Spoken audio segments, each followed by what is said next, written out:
My beautiful infinite friend, this is Susan Shatzer, all the way from Orlando, Florida, pre-Hurricane Irma. And being here in the state with this intensity that is showing up, not only for myself, but everyone else around me, following Harvey's storm that took out Texas, following the fires in Idaho, and everywhere in the world where there is catastrophic damage being done by, Mother Nature and weather and the earth, what if there's something here that she would like us to take a look at? So I'm looking at the storm, Irma, and so she's out at sea right now, and she's set up as a Category 5. So a Category 5, she has 170-mile-an-hour winds. They are predicting a storm surge on the coast of 5 to 8 feet. They have evacuated the entire set of keys. They're moving into Miami. They've closed schools.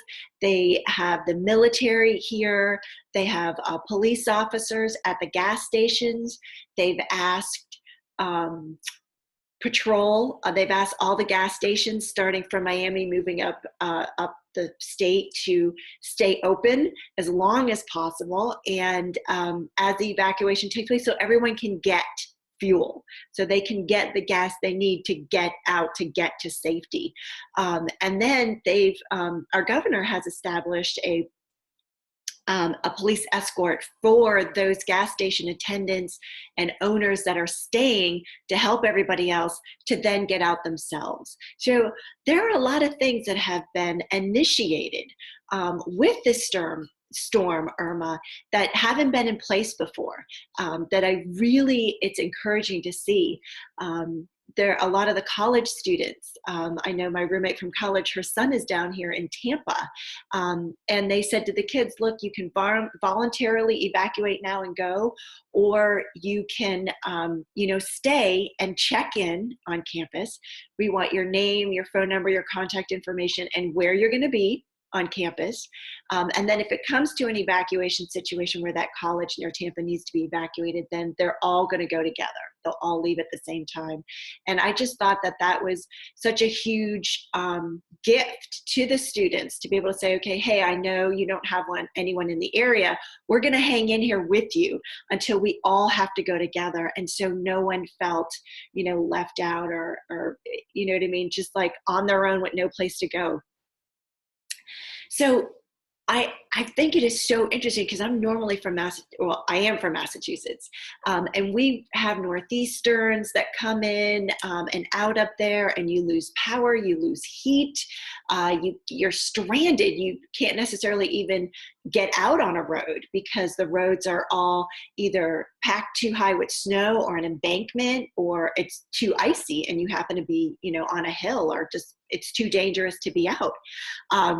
And so I grew up with that. So when a storm is coming, I've always had the awareness of a storm, and what is it going to look like? What is it going to take? What does it require? And I wanted to ask you, would you be willing for the challenges that come up in your life, where there's a hurricane, there's a storm brewing in your relationships, there's a storm brewing in your business, there's a storm brewing in your family or with a holiday, whatever your storm happens to be, would you be willing to ask it?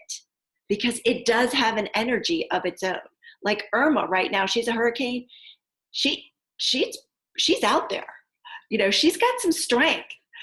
She's going to do some damage. She's going to take some things down with her. And what if that, is an indication as to all of us needing to take a look at our lives, and what storm do we have going on? Is there a storm in our heart? Is there a storm in our body? Is there a storm in our household? Whatever that happens to be, I'd like all of us to take a minute and open your crown chakra and take a deep breath in, and allow source energy, God's white healing light, to enter your body, go all the way down to your fingertips, all the way down to your toes. And as you breathe out, just allow that light and that energy to just remove everything from your body that feels sticky, heavy, dark, stuck, smoked, hidden, veiled, caped, whatever it happens to be, and just allow it to dissipate. It's like you no longer require a desire to have that in your body, your being, your aura, and your reality. So take a look at the storm. So as the storm is progressing, it's in like super warm water right now. And the storm being in super warm water is actually getting even stronger. And the width of this storm is wider than our entire state. Like it takes 3 hours or more to go from one side of our state to the other side of the state. And this hurricane is wider than our state is. And, just the thought of the dynamics of that, like how powerful is that? And there's an eye in the middle of the storm. And in the eye area, there's complete calmness. There's stillness. There is no lightning. There is no rain. There is no wind. There is stillness and calm.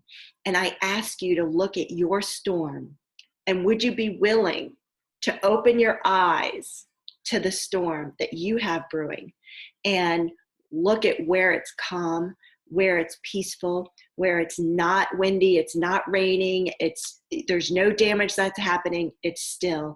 And would you be willing to look at what that gift is for you?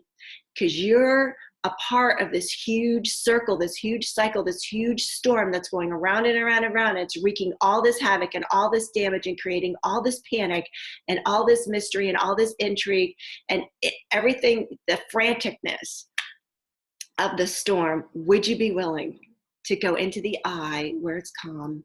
And what if that's where you will receive the information, where you'll perceive what's required, where you'll get a knowing, perceive, know, be, and receive what that eye is. Open your eyes and get a good look, because you're going to be able to see, have an awareness of what is true for you that you may be believing is not true for you. And also, what is it that is actually required to create the change that this storm is bringing for you? And what if it's not what you think it is? What if everything is the opposite of what it appears to be and nothing is the opposite of what it appears to be? What if it is gratitude, where you're not having gratitude and someone doesn't feel like you're grateful for them? Who do you need to thank today? Who feels thankless? What's that storm that's brewing inside of them that you're going to be able to gift love to? So until I get to talk to you next time, my friend, all of this came up because of the storm. Please be safe and well, and I'll see you on the other side of Irma. Ciao for now. Bye-bye.